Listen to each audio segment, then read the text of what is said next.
عمومیت کے اعتبار سے اس مہینے میں ان ایام میں بہاریں ہوا کرتی ہیں، خوشگوار موسم ہوا کرتے ہیں۔ جس مہینے کا نام رکھا گیا اس وقت میں بھی وہ خوشگوار ایام تھے، خوشگوار دن تھے، اور سب سے بڑھ کر خوش بختی کی بات یہ تھی کہ اس مہینے کے اندر اللہ تبارک و تعالیٰ کو دنیا کی تاریکی کو ختم کرنا تھا، دنیا کی ظلمت کو ختم کرنا تھا، لوگوں کے دلوں پر جو اندھیرا چھایا ہوا تھا اللہ کی نافرمانی کی وجہ سے، دین سے دوری کی وجہ سے، اس اندھیرے کو اللہ تبارک و تعالیٰ کو دور کرنا تھا۔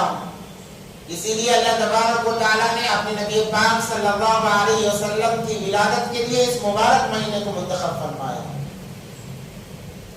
اور نام بھی رکھا تو کیا عالی نام رکھا کہ ربیع الاول، یعنی پہلی بہار کا مہینہ۔ پہلی بہار نبی پاک صلی اللہ علیہ وسلم کی ولادت سے شروع ہو گئی، دنیا کی تمام ظلمتیں ختم ہو گئی۔ اور بھی بہت ساری خصوصیات اس مہینے کی ہیں۔ الغرض جو ہمارا موضوع چل رہا تھا، عنوان چل رہا تھا کہ اللہ تبارک و تعالیٰ نے انسانوں کی پہچان کے لیے قبائل بنائے، خاندان بنائے، جیسا کہ آپ نے گزشتہ میں سنا، ہر خاندان میں ایک بڑا ہوا کرتا ہے، ہر گھر میں ایک بڑا ہوا کرتا ہے، اور چند لوگوں کو اللہ تبارک و تعالیٰ اس بڑے کی ماتحت دیتے ہیں تاکہ وہ دین کی بھی ماتحتی کرے، دنیا کی بھی رہبری، دنیا کے اعتبار سے بھی کرے اور دین کے اعتبار سے بھی رہبری کرے۔ اور تمام چھوٹوں کو کہا گیا کہ تم اپنے بڑے کی بات مانو، اپنے بڑے کی اطاعت کرو، اس کا کہا مانا جائے۔ جب چھوٹا انسان جو اس کے بڑے کے ماتحت میں ہے بڑے کی بات مانے بغیر کوئی کام کرتا ہے تو وہ خسارہ ہوتا ہے، نقصان اٹھانا پڑتا ہے، اسے تکلیفیں جھیلنی پڑتی ہیں۔ اور یہ ماننا اس لیے کہا گیا کہ تم اپنے گھر کے بڑے کی مانو گے، اللہ کی ماننا آسان ہوگا۔ اپنے ذمہ دار کی مانو گے، رسول اللہ صلی اللہ علیہ وسلم کی ماننا آسان ہوگا۔ ان کے ماتحت رہو گے، شریعت کے دائرے کے اندر زندگی گزارنا تمہارے لیے آسان ہوگا۔ اور حدیث پاک میں ہے، نبی پاک صلی اللہ علیہ وسلم نے فرمایا، کلکم راع وکلکم مسئول عن رعیتہ، کہ سب سے پہلے خاندان کا ہے تو اس کے بڑے سے سوال کیا جائے گا، گھر کا بڑا ہے تو اس سے سوال کیا جائے گا ماتحتوں کے بارے میں۔ جو جتنا بڑا ہوگا اس اعتبار سے سوالات ہوں گے، جو جتنا بڑا مقام رکھے گا اس اعتبار سے اتنے لوگوں کے متعلق ان کے دین کے بارے میں پوچھا جائے گا۔ دنیا کا مطالبہ نہیں ہوگا بلکہ ان کے دین کے بارے میں تم نے کیا فکر کی ہے۔ اسی لیے آداب بتائے گئے، اور ایک قاعدہ ہے کہ چھوٹا ہمیشہ بڑے کے دین پر ہوا کرتا ہے، ہمیشہ بڑے کے دین پر ہوا کرتا ہے۔ جیسے کہ آج رسم و رواج چل رہے ہیں، پوچھا جائے تو کہتے ہیں یہ ہمارے بڑوں کا رواج ہے، یہ بڑوں سے چلتا آیا ہے، تو اب اس کی نسبت بڑوں کی طرف کرتا ہے، تو جو دین بڑے کا ہوگا وہی دین چھوٹے کا بھی ہوگا۔ اگر بڑے کا دین صحیح ہے تو چھوٹوں کا دین خود بخود صحیح ہو جائے گا۔ اس لیے حدیث میں آتا ہے کہ فرائض کو مساجد کے اندر ادا کرو، اور سنت اور نوافلوں کا جہاں تک تعلق ہے اپنے گھروں میں جا کر ادا کرو، تاکہ تمہارے چھوٹے تمہیں دیکھ کر نماز کے عادی بنے، تمہارے چھوٹوں کے دل کے اندر یہ بات پیدا ہو جائے کہ ہمیں بھی ایسا عمل کرنا ہے۔ سنتوں اور نوافل کو گھر کے لیے محدود رکھا، فرائض کے لیے آ جاؤ مساجد کے اندر، بہت زیادہ ثواب ہے۔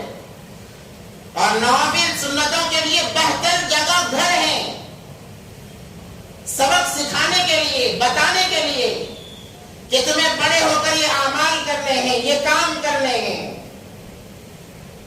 مگر افسوس کہ ہم نے آج عہدے کو، بڑا بننے کو ایک عادت سمجھ لیا ہے۔ ہم اس کا غلط فائدہ اٹھانا چاہتے ہیں، جس کی وجہ سے ہم خود بھی برباد ہوتے ہیں، ہمارے چھوٹے بھی برباد ہو جاتے ہیں۔ ہم نے یہ سمجھا کہ میں اگر گھر کا بڑا ہوں تو ہر کوئی میرے سنے، میں جو کہتا ہوں وہی کرے، مجھ سے آگے کوئی نہ بڑھے، میری بات کے آگے کوئی نہ بڑھے، مجھے دیکھ کر لوگ ڈریں، میرا خوف ان کے دلوں میں ہو، میرا ڈر ان کے دلوں میں ہو۔ اور بڑا بنایا اس لیے جاتا ہے کہ وہ قوم کی خدمت کرے، قوم کی خدمت کرے، جو اس کے ماتحت کے اندر ہے ان کی خدمت کرے، اسی لیے بڑا بنایا جاتا ہے۔ مگر آج کا انسان بڑا بنتا ہے خدمت لینے کے لیے، کہ میں بڑا ہوں، میری خدمت کی جائے، میں بڑا ہوں، ہر طرح سے میری بات مانی جائے، اپنی منوانے کے لیے، اپنی خدمت کرانے کے لیے جو انسان بڑا بنتا ہے، نبی پاک صلی اللہ علیہ وسلم کی اس پر لعنت ہے۔ اور یہی لوگ خسارے میں ہوں گے کل قیامت کے دن۔ جو میں نے قرآن پاک کی آیات کو پڑھا آپ حضرات کے سامنے، وَأَمَّا مَنْ أُوتِيَ كِتَابَهُ بِشِمَالِهِ فَيَقُولُ يَا لَيْتَنِي، جس کے نام اعمال بائیں ہاتھ میں دیے جائیں گے،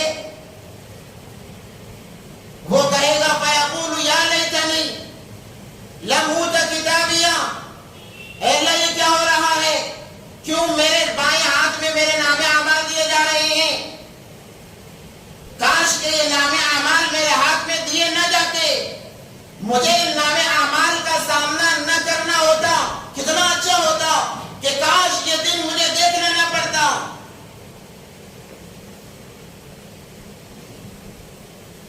مَا أَغْنَىٰ عَنِّي مَالِيَهْ هَلَكَ عَنِّي سُلْطَانِيَهْ، کہے گا میری حکومت نے مجھے برباد کر دیا، میرے مال نے، میری بڑائی نے، میرے عہدے نے مجھے آج برباد کر دیا ہے، مجھے پتہ چل گیا۔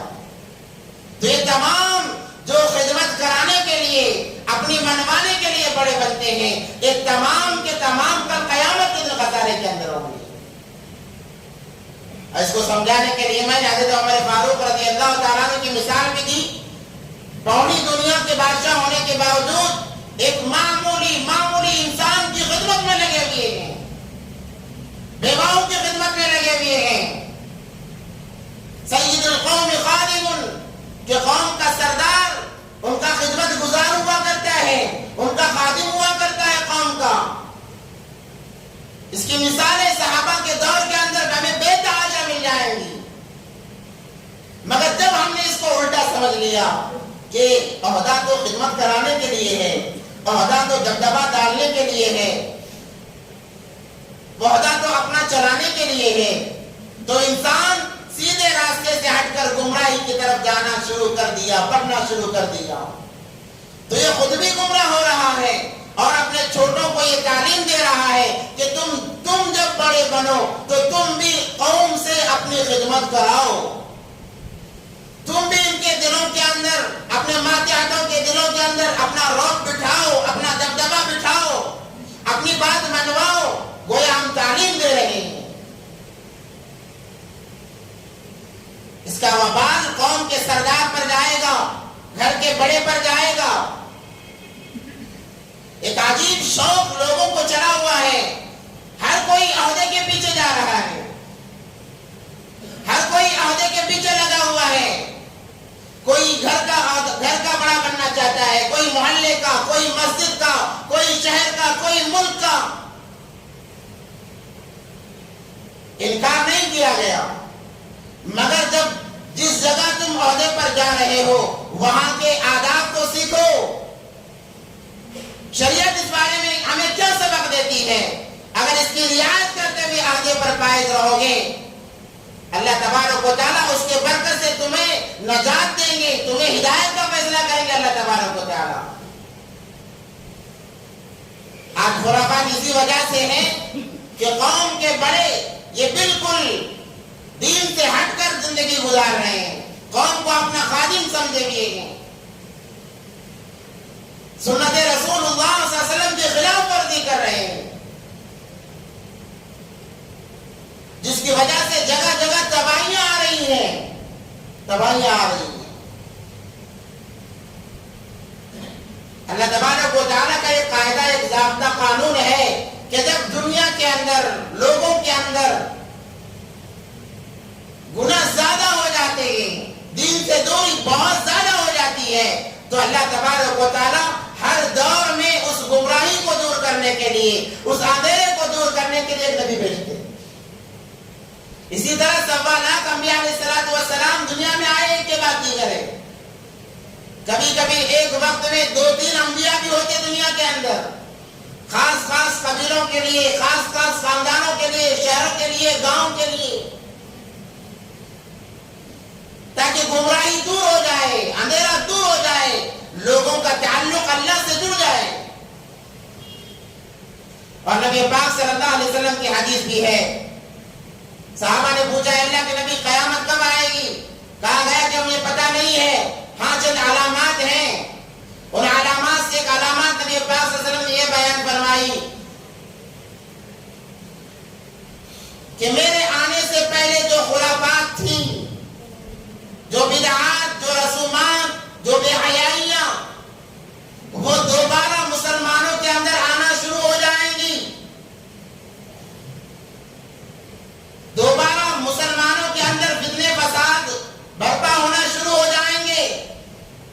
ایسے بہت سارے علامات بتائے، اس میں سے یہ بھی ایک علامت تھی کہ انسانیت دوبارہ پہلے کی طرف جائے گی، جیسے پہلے انسانیت تھی ویسا دوبارہ ان انسانوں کے اندر، خصوصاً مسلمانوں کے اندر وہ عادات آئیں گے۔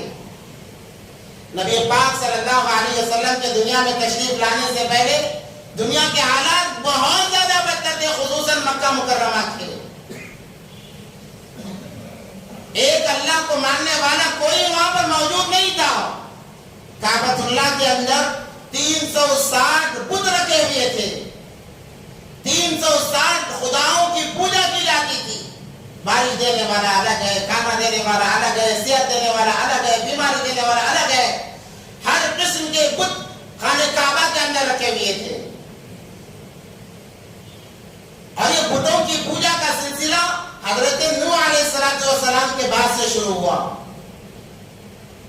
حضرت نوح علیہ السلام کے دور کے اندر ان کے بعد میں 4 بہت مشہور اللہ والے گزرے، تو جب ان کا انتقال ہوا تو لوگ انہیں یاد کرنے لگے کہ وہ بہت اللہ والے تھے، عادات و اخلاق سے بہت اچھے تھے۔ تو شیطان ایک انسانی شکل میں آیا اور آ کر ان کو بتایا کہ تم اتنا یاد کر رہے ہو تو ان کی مورتی کیوں نہیں بنا لیتے تاکہ تم انہیں اپنے سامنے محسوس کرو گے۔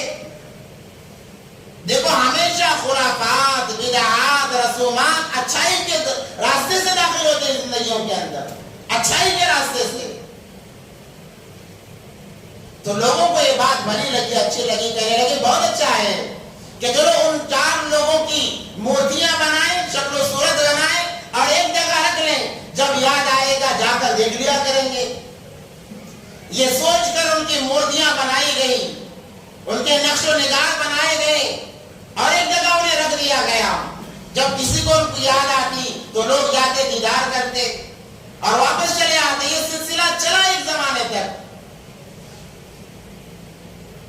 اس کے بعد کی جو پیڑھی آئی، ان کی جو اولادیں آئی، انہوں نے کہا کہ ان کو دیکھنے کے لیے اتنا دور جانے کی ضرورت نہیں ہے، ہر کوئی اپنے اپنے گھر کے قریب یا گھر کے صحن میں ان کی مورتی لگا لے، جب صبح کرے گا تو اٹھ کر دیکھ لیا کرے گا، جس کی وجہ سے ایمان میں تازگی آئے گی، ان کے واقعات ہمیں یاد رہیں گے۔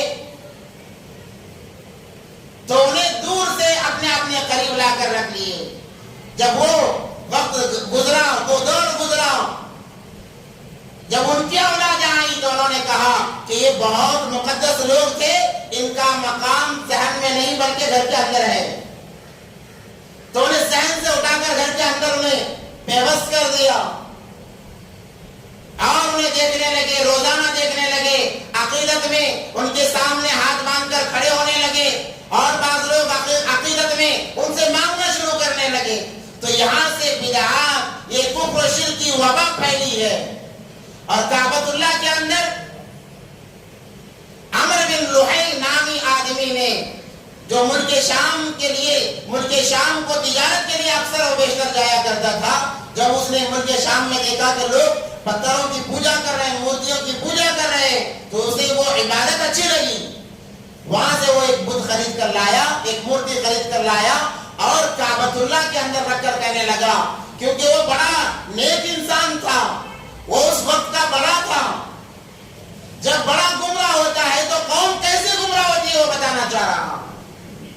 تو اس نے کہا کہ میں نے ملک شام میں دیکھا ہے کہ ان کی پوجا کی جاتی ہے، ان کو سراہا جاتا ہے، کیوں نہ ہم ان کی پوجا شروع کریں. تو سب سے پہلے لا کر رکھنے والا عمرو بن لحی تھا. اس کے بعد میں ہر قبیلے نے ایک مورتی بنائی اور لا کر کعبۃ اللہ کے اندر رکھی. اور وہ اپنے آپ کو دین ابراہیم پر سمجھتے تھے کہ ہم دین ابراہیم پر زندگی گزار رہے ہیں. اپنے آپ کو ہدایت یافتہ سمجھتے تھے اور اچھی عادتیں بھی تھی کہ وہ کعبۃ اللہ کا طواف کیا کرتے، اشعار حرم کے اندر لڑائی جھگڑا بند کر دیا کرتے. چند اچھائیاں بھی تھی، مگر ان اچھائیوں پر ہمیشہ برائی غالب رہی ہے، ہمیشہ برائی غالب رہی ہے. کیونکہ جہاں برائی آتی ہے وہ اپنا اثر چھوڑ جاتی ہے. تو مورتیوں کی پوجا ہونے لگی، خرافات اتنے بڑھ گئے کہ بھائی بھائی کا دشمن ہو گیا، ایک دوسرے کا دشمن ہو گیا. ذرا سی بات پر لڑائیاں ہونے لگی اور لڑائیاں اتنا چلتی کہ سالوں سال وہ لڑائیاں چلتی رہتی. کسی بڑی بات پر لڑائی نہیں ہوتی ان کے اندر. اگر کسی کا اونٹ دوسرے کے اونٹ سے پہلے پانی پی لے تو اس پانی پینے کی وجہ سے ان کی لڑائیاں تین نسلوں تک چلتی. باپ مرتا بیٹے کو وصیت کرتا کہ فلاں خاندان سے میری دشمنی ہے، تو بھی ان کو اپنا دشمن سمجھ اور ان سے انتقام لے، ان سے بدلہ لے. باپ کہہ کے مرتا، گھر کا بڑا کہہ کے مرتا. تین پشتوں تک، تین نسلوں تک یہ لڑائیاں چلتی معمولی بہانے سے. پانی سے زیادہ شراب عام تھی ان لوگوں کے اندر. پانی کم پیتے، شراب زیادہ پیتے. عیاشی، زناکاری، بدکاری، جتنی برائیاں ہو سکتی ہیں وہ تمام کی تمام برائیاں مکہ کے لوگوں میں تھی نبی پاک صلی اللہ علیہ وسلم کے دنیا میں آنے سے پہلے. یہاں تک کہ اگر کسی کو باہر کے علاقے والے کو کہا جاتا کہ تو مکہ کے لوگوں پر حکومت کرنا چاہتا ہے تو ہم تجھے حاکم بنا دیں گے، ہر کوئی کتراتا کہتا کہ ہم ایسے لوگوں پر حاکم بننا نہیں چاہتے جو معمولی بہانوں پر سالوں تک لڑائیاں کرتے ہیں. کوئی حاکم بننے کے لیے تیار نہیں، کوئی بڑا بننے کے لیے تیار نہیں. ایسی ظلمت کے اندر، ایسی تاریکی کے اندر جب ان کے دلوں کی تاریکی حد سے بڑھ گئی، گمراہی حد سے بڑھ گئی، تو اللہ تبارک و تعالیٰ نے ان کے دلوں کی گمراہی کو، ان کے دلوں کی اندھیری کو دور کرنے کے لیے نبی پاک صلی اللہ علیہ وسلم کو ان کے درمیان میں، ان کے خاندانوں میں سے پیدا فرمایا. جس جگہ کوئی حکومت کرنے کے لیے جانے کے لیے تیار نہیں ہے، وہاں پر نبی پاک صلی اللہ علیہ وسلم آئے اور آ کر ایسی محنت کی، ایسے دلوں کو پھیرا ہے اللہ کے نبی پاک صلی اللہ علیہ وسلم نے کہ تمام کے تمام اکثر و بیشتر صحابہ بنے اور رہتی دنیا تک کے لیے وہ مثال بنے ہیں، وہ مثال بنے. اسی لیے اللہ تبارک و تعالیٰ نے قرآن میں فرمایا وَمَا أَرْسَلْنَاكَ إِلَّا رَحْمَةً لِلْعَالَمِينَ، اے نبی جی آپ کو رحمت للعالمین بنا کر بھیجا گیا ہے.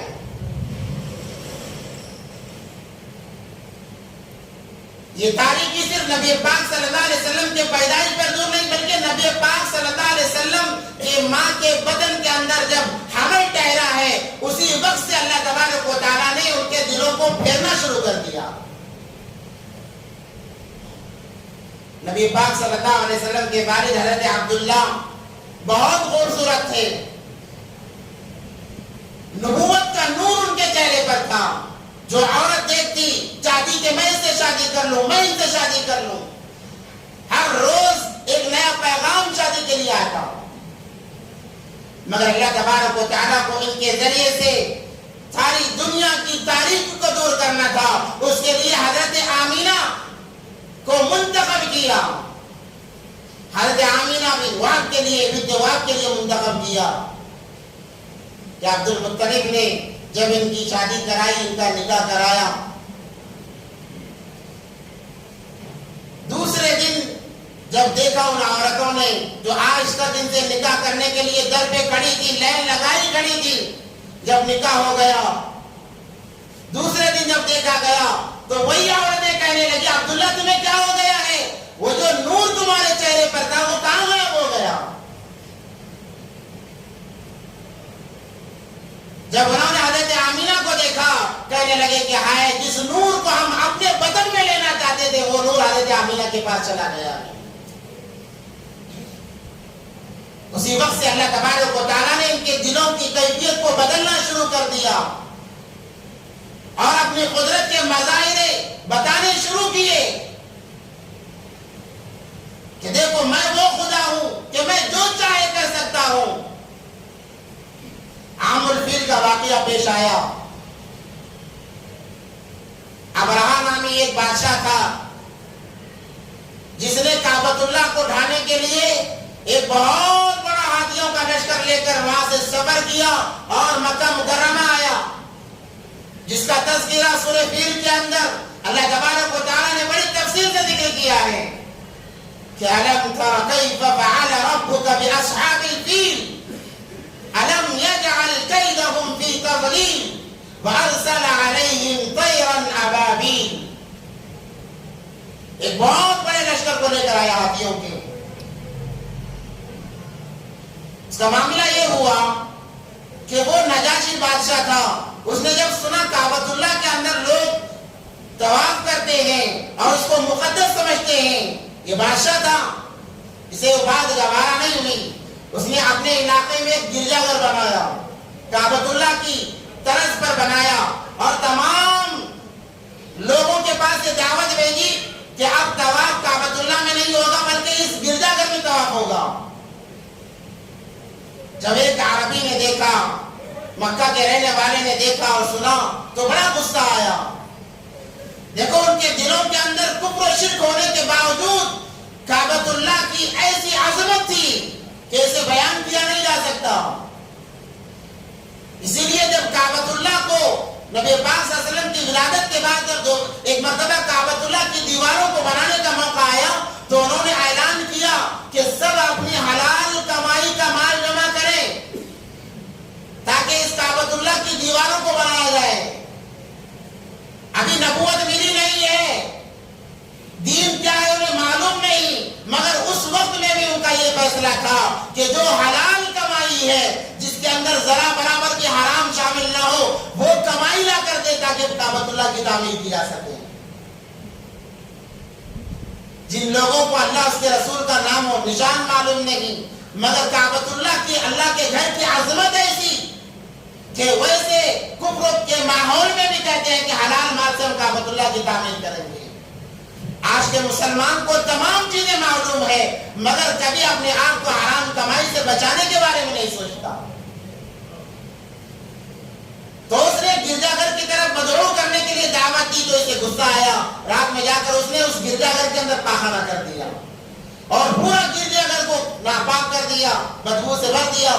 ابرہا نے جب دیکھا، پتا چلا کہ ایک عربی نے کیا ہے، اسے بڑا غصہ آیا اور بڑے ہاتھیوں کے لشکر کو لے کر اس کعبۃ اللہ کو ڈھانے کے لیے نکلا کہ چلو اس کا کام ختم کر دیتے ہیں. مختصر عرض کرتا چلو، وہ کعبۃ اللہ کے قریب آیا اور کہا، اس وقت کے متولی، کعبۃ اللہ کے متولی عبد المطلب تھے. انہوں نے عبد المطلب کے 100 اونٹ قبضے میں لے لیے اور کہا کہ اسے ہمارے پاس بھیج دیا جائے. عبد المطلب کو جب پتا چلا وہ گئے اور جانے کے بعد ابرہا نے پوچھا کہ کیوں آئے ہو؟ انہوں نے کہا کہ میں اپنے اونٹ لینے آیا ہوں.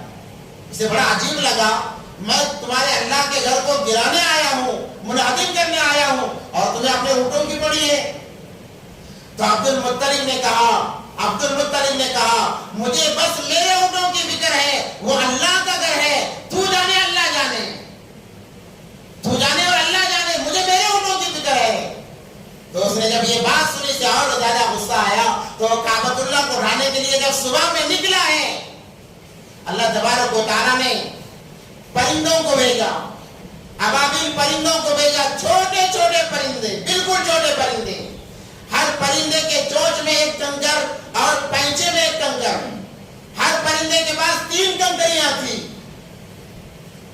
وہ اللہ کا لشکر نکلا ہے اور ایک بڑے بڑے ہاتھیوں کے ساتھ میں آیا ہے۔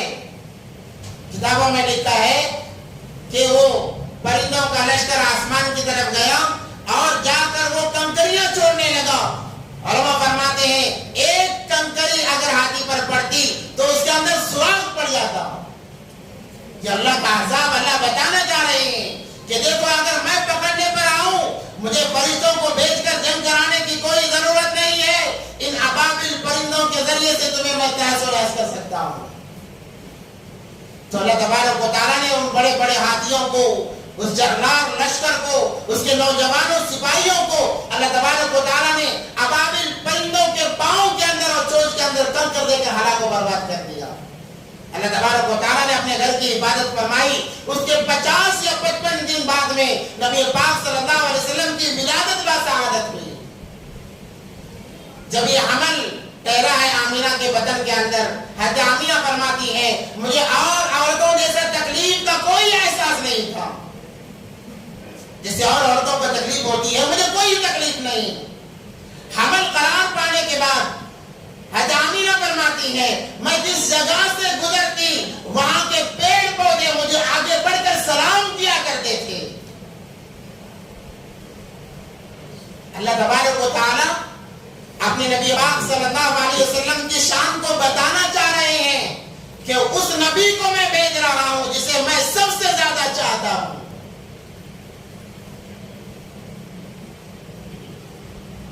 کتابوں میں لکھا ہوا ہے کہ اللہ تبارک و تعالیٰ نے فرمایا میں نے اپنے حبیب کو صلی اللہ علیہ وسلم اس لیے پیدا کی، میں نے تمام کائنات کو اس لیے بنایا تاکہ ان لوگوں کو پتہ چل جائے کہ میں اپنے حبیب سے کتنی محبت کرتا ہوں۔ کوئی تکلیف محسوس نہیں، اور ہر رات ہر روز ایک فرشتہ آتا، آ کر سلام کرتا خواب میں اور کہتا کہ آپ کا دن کیسے گزرا ہے، اور اس گھر سے خوشبوئیں ایسی پھوٹتی، لوگ عبد المطلب کے پاس آ کر پوچھتے کہ ہم بھی خوشبو استعمال کرتے ہیں، بھلا بتاؤ تو صحیح تمہاری بہو کون سا عطر استعمال کرتی ہے کہ سارے محلے میں خوشبو بہہ رہی ہے۔ ایک مرتبہ عبد المطلب نے پوچھ لیا کہ بیٹا بتاؤ ہم بھی عطر استعمال کرتے ہیں، ہر کوئی عطر استعمال کرتا ہے، مگر ایسی خوشبو تو ہم نے آج تک نہیں سنی ہے، تم نے یہ خوشبو کہاں سے خریدی ہے؟ تو آمینہ کہتی ہے اے ابا جان یہ خوشبو خریدی ہوئی نہیں ہے بلکہ یہ میرے بدن سے آ رہی ہے۔ پہاڑ کی طرف سے جانا ہوتا وہاں سے آوازیں آتی، سلام آتا۔ الغرض چند مدت کے بعد میں جب نبی پاک صلی اللہ علیہ وسلم کی ولادت بسعادت کا موقع آیا، 12 ربیع الاول کے دن اور علیہ صبح صادق کے وقت میں نبی پاک صلی اللہ علیہ وسلم کی ولادت بسعادت ہوئی ہے۔ وہاں پر بھی اللہ تبارک و تعالیٰ نے انصاف کا معاملہ فرمایا اور کہا کہ میرا نبی میرا حبیب تمہارے درمیان انصاف کرنے کے لیے آ رہا ہے۔ صبح صادق کا وقت ایسا ہوتا ہے کہ رات جا رہی ہوتی ہے اور دن آ رہا ہوتا ہے، جتنا رات کا حصہ گزر گیا اتنا ہی دن کا حصہ اس میں شامل ہو چکا ہوتا ہے۔ ایسے وقت میں نبی پاک صلی اللہ علیہ وسلم کی ولادت بسعادت ہوئی کہ رات جاتے ہوئے دیدار کرے اور دن آتے ہوئے دیدار کرتا ہوا ہے، اور اس سے انصاف کی تعلیم دلائی جا رہی ہے امت کو کہ اے امتیوں میں انصاف پسند ہوں، انصاف کو پسند کرتا ہوں، تم بھی انصاف کو پسند کرنے والے بن جاؤ۔ جب نبی پاک صلی اللہ علیہ وسلم کی ولادت بسعادت ہوئی، حضرت آمینہ فرماتی ہے کوئی غلاظت نہیں، کوئی گندگی نہیں ہے، بدن پر بالکل گندگی سے پاک ہے، اور ختنہ کیے ہوئے ہیں، الگ سے ختنہ کرانے کی کوئی ضرورت نہیں ہے، اور ناف کٹی ہوئی ہے۔ جیسے ہی ولادت ہوئی،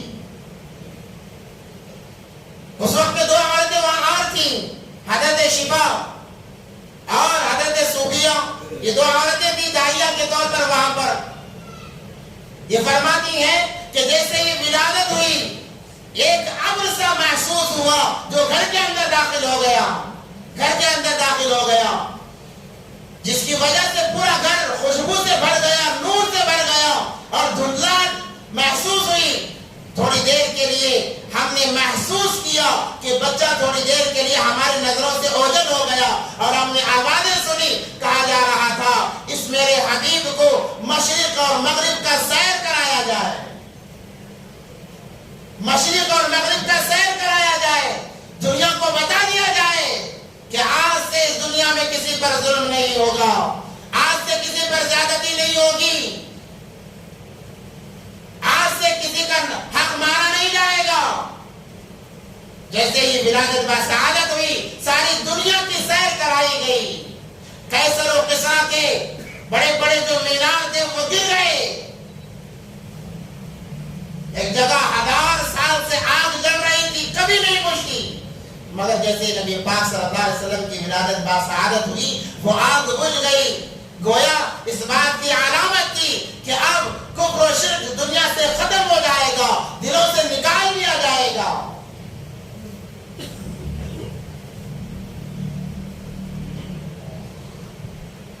کیا شان ہے نبی پاک صلی اللہ علیہ وسلم کی، ہم اس نبی کے امتی ہیں۔ اپنے مقام کو پہچانے اور اپنے اخلاق کو سنواریں، نبی پاک صلی اللہ علیہ وسلم کے اخلاق کو اپنائیں۔ کسی کہنے والے نے کہا بلغ العلا بکمالہ کشف الدجا بجمالہ حسنت جمیع خصالہ صلوا علیہ وآلہ۔ وہ نبیوں میں رحمت لقب پانے والا، مراد غریبوں کی بنانے والا۔